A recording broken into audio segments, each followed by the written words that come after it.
नमस्कार, मैं आपके साथ विभा उपाध्याय। रूसी राष्ट्रपति व्लादिमीर पुतिन को लेकर एक ऐसी खबर सामने आ रही है जिसने कई लोगों की चिंता को बढ़ा दिया है। जी हां, व्लादिमीर पुतिन को लेकर यह खबर आ रही है कि गंभीर बीमारियों से जूझ रहे हैं वो, और अफवाहों के बीच यूक्रेन के राष्ट्रपति व्लादिमीर ज़ेलेंस्की ने यह दावा कर दिया है कि पुतिन जल्द ही मरने वाले हैं। जी हां, अमेरिका से अपील की गई है कि जब तक पुतिन हैं वो रूसी चालबाजियों के सामने मजबूत बने रहें।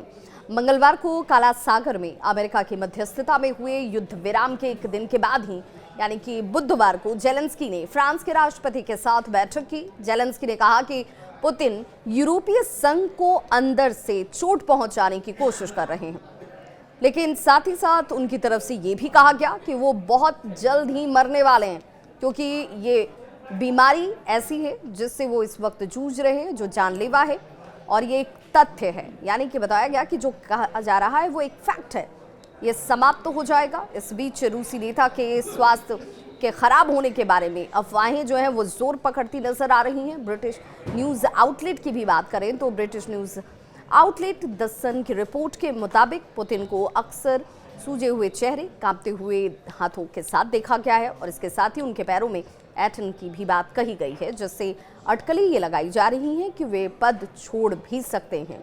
बीते दिनों आपको याद होगा कि बीते 3 साल से ज़्यादा समय से रूस के साथ युद्ध में उलझे यूक्रेनी राष्ट्रपति ने यह कहा है कि उन्हें विश्वास है कि अमेरिका पुतिन को बिना शर्त युद्ध विराम स्वीकार करने के लिए कहीं न कहीं प्रेरित करेगा। इस दौरान फ्रांस के राष्ट्रपति मैक्रों ने पुतिन पर वार्ता की मेज से हटने के बाद युद्ध विराम की एक बार फिर से पुनर्व्याख्या करने का आरोप लगाया। उन्होंने कहा कि इस बात पर चर्चा होनी चाहिए कि युद्ध विराम को लेकर किसी तरह के कोई शर्त न लगाए जाए। मैक्रों ने यह भी कहा कि रूस ये कहता है कि वो शांति चाहता है, लेकिन इसके बावजूद वो नागरिक ठिकानों के साथ यूक्रेनी क्षेत्र पर लगातार हमले कर रहा है।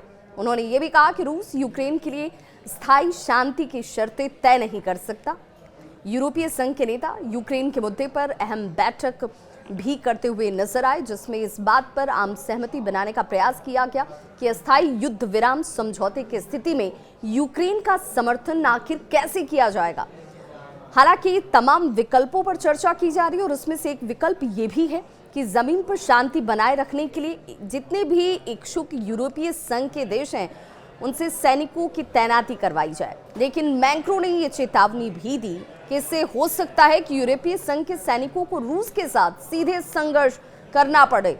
उन्होंने यहां तक कहा कि अगर पुतिन ने यूक्रेनी धरती पर हमला किया तो ये शांति सैनिकों पर भी हमले के समान होगा, इसे इस रूप में भी देखा जाएगा। ऐसे में रूस के खिलाफ कार्रवाई करने की जिम्मेदारी ब्रिटेन और फ्रांस जैसे देशों के सैनिकों पर होगी।